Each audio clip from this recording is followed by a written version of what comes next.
Morning class. आज हमारा class रहेगा बीए फर्स्ट सेमेस्टर का ज्योग्राफी में। पिछली क्लास में हमने पृथ्वी की आंतरिक संरचना के बारे में बताया था। आंतरिक संरचना के बाद हमारा टॉपिक से आता है महाद्वीप और महासागर की उत्पत्ति, यानी कि पृथ्वी के बाद अगर हम आंतरिक संरचना की जानकारी के बाद अगर हम देखेंगे कि महाद्वीप और महासागरों की उत्पत्ति कैसे हुई। जैसे कि हमारी ये पृथ्वी है,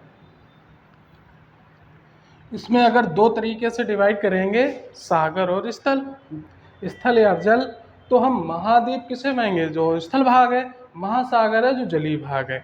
जो हमारा जलीय भाग है वो पृथ्वी पर लमसम कितने प्रतिशत है?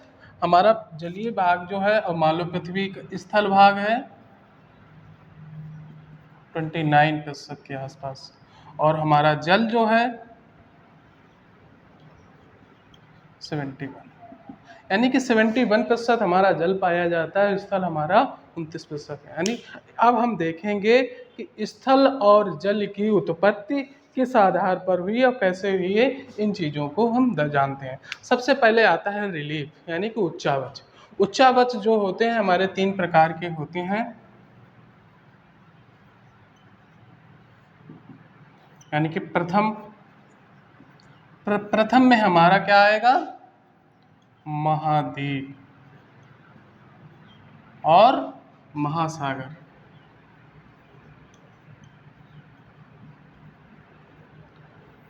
उच्चावच मतलब होता है रिलीफ, यानी कि बनावट। पृथ्वी की सबसे, अगर प्रथम दृष्टता से देखेंगे तो सबसे पृथ्वी में सबसे बड़ी चीज क्या देखेगी?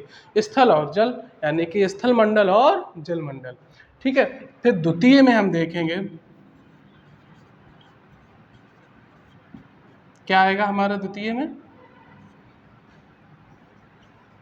पर्वत, पठार, मैदान, ये हमारे द्वितीय प्रकार के हैं। अब तृतीय में क्या आ जाता है? तृतीय में आ जाएगा डेल्टा, घाटी, है ना। और हमारे डेल्टा हो गया, घाटी हो गया, और हमारी नदियाँ, पर्वत, डेल्टा, है ना, घाटियाँ, इस प्रकार से हम इसमें हम देख सकते हैं। ठीक है। ये हमारे 3 प्रकार के उच्चावच हो गए, यानी कि प्रथम दृष्टता पे देखेंगे महाद्वीप और महासागर। अब महाद्वीप और महासागर की उत्पत्ति कैसे हुई है, जो हम प्रमुख रूप से देखते हैं कि जब शुरुआती पृथ्वी की उत्पत्ति हुई थी, इसमें कई प्रकार के हमें उत्पत्ति संबंधी सिद्धांत मिले हैं। कौन कौन से सिद्धांत हम सबसे पहले देखेंगे उत्पत्ति के?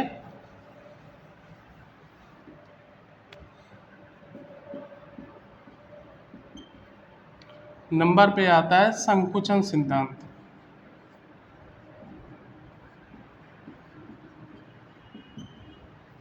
इसमें नंबर पे 1 पे आता है हमारा संकुचन सिद्धांत में लेथिन ग्रीन का,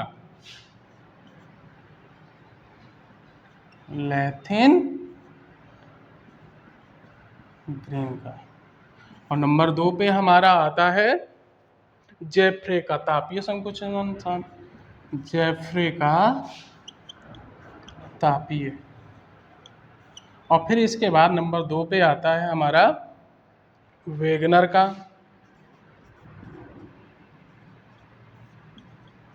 महाद्वीपीय विस्थापन सिद्धांत। और नंबर 3 पे आता है डेली का, रेडियोधर्मी है ना, डेली का। फिर हमारा 4 पे आता है क्या? प्लेट विवर्तनकीय, प्लेट विवर्तनकीय सिद्धांत। इस प्रकार से हम देखते हैं संकुचन सिद्धांत में हमारे लेथिन ग्रीन का आता है, लेथिन ग्रीन का आता है, जेफ्रे का तापीय, फिर वेगनर का, डोली का हमारा रेडियोधर्मी, और हमारा प्लेट विवर्तन। इन सिद्धांतों के आधार पर हम देख सकते हैं पृथ्वी में पर हमारा स्थल और जल यानी महाद्वीप और महासागरों की उत्पत्ति कैसे हुई है। सबसे पहले देखते हैं लेथिन ग्रीन ने क्या बताया था। लेथिन ग्रीन का मानना था इस पे कि जब पृथ्वी की उत्पत्ति हुई थी तो कैसी थी? एक तरल अवस्था में थी, यानी कि एक गोला जो था हमारा कैसा था? तरल अवस्था में था। फिर धीरे धीरे जब पृथ्वी संकुचन हुई, घूर्णन गति के कारण पृथ्वी दो गतियां करती है, एक अपने स्थान पर ही घूमना, जैसे 1 घंटे मतलब 24 घंटे में एक चक्कर लगाती है, एक सूरज के और परिक्रमा, दो प्रकार की गति जैसे परिक्रमा और हमारा घूर्णन गति। इस प्रकार से जब घूर्णन गति के कारण, परिक्रमा के कारण पृथ्वी में जब गति तेजी से आई तो इसमें क्या हुआ, पृथ्वी ठंडी हुई, गर्म से ठंडी हुई। तो इसमें क्या है, संकुचन हुई, यानी कि संकुचन मतलब हुआ सिकुड़ा। जब इसका सिकुड़न हुई है तो कुछ भाग उठ गया, कुछ भाग निचला धस गया। इस प्रकार से पृथ्वी का निर्माण हुआ। उनका मानना है धसा हुआ भाग क्या कहलाया, महासागर, उठा हुआ भाग क्या कहलाया, महाद्वीप। तो जब शुरुआत में पृथ्वी जब थी तो उठा हुआ भाग क्या कहलाया, महाद्वीप, और धसा हुआ भाग क्या कहलाया, महासागर।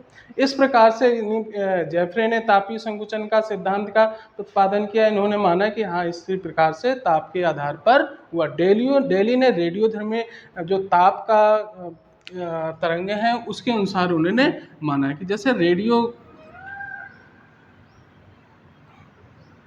उन्होंने भी माना है कि संकुचन से जो पृथ्वी का जो नीचे धसा हुआ भाग है, महासागरों की उत्पत्ति, उठा हुआ भाग हमारा स्थल का हुआ।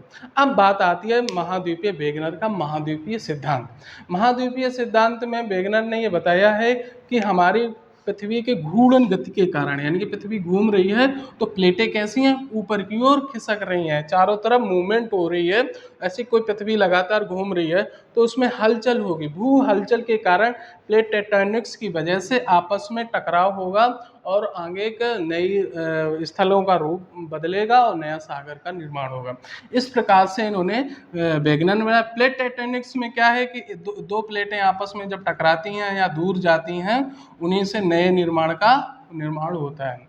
अब ये बात हो गई है कि हमारी पृथ्वी की उत्पत्ति इन कारणों से हुई है। तापीय संकुचन में हमने देखा है कि पृथ्वी संकुचन से होती है, वेगनर के और हमारे प्लेट टेक्टोनिक्स में। अब बात आती है कि लेथिन ग्रीन ने ये बताया है, वेगनर ने, कि जब शुरुआत में पृथ्वी थी तो दो भागों में डिवाइड हुई, पैंथलासा और पेंजिया। और पैंथलासा। पेंजिया क्या था, जो स्थल भाग था, स्थल भाग को क्या बोला, पेंजिया, और जल भाग को पैंथलासा। यानी कि जो हमारा पैंथलासा था पूरा समस्त सागर एक साथ था, पेंजिया अलग था जो दो भागों में डिवाइड हो गया है। तो इस प्रकार से पेंजिया और पैंथलासा को रखा। फिर पेंजिया दो भागों में टूटा, कौन कौन सा, अंगारा लैंड और गोंडवाना। यानी कि हमारा जब पृथ्वी फिर पेंजिया दो भागों में डिवाइड हुआ, कौन कौन सा, अंगारा लैंड और गोंडवाना। इस प्रकार से हमने ये देख सकते हैं कि हमारे महासागरों महाद्वीपी को इस प्रकार से उत्पत्ति हुई। अब बात आती है कि इसमें सागर में पानी जल उत्पत्ति कैसे हुई। जब पृथ्वी तरल अवस्था में थी इसमें वाष्प भी था। जब पृथ्वी सिकुड़न हुई तो वाष्प क्या है, वायुमंडल का निर्माण किया। जब वायुमंडल का निर्माण किया तो नीचे से गर्मी ज़्यादा थी तो इसी प्रकार से पानी भाप बनकर ऊपर गया, फिर बारिश हुई। इसी तरह से जो धसा हुआ भाग था उसमें जल का आगमन हुआ। तो शुरुआत में जल कैसा था, स्वच्छ जल था। यानी कि जब समुद्र का विकास हुआ जल का तो पानी का तब कैसा था, स्वच्छ जल था।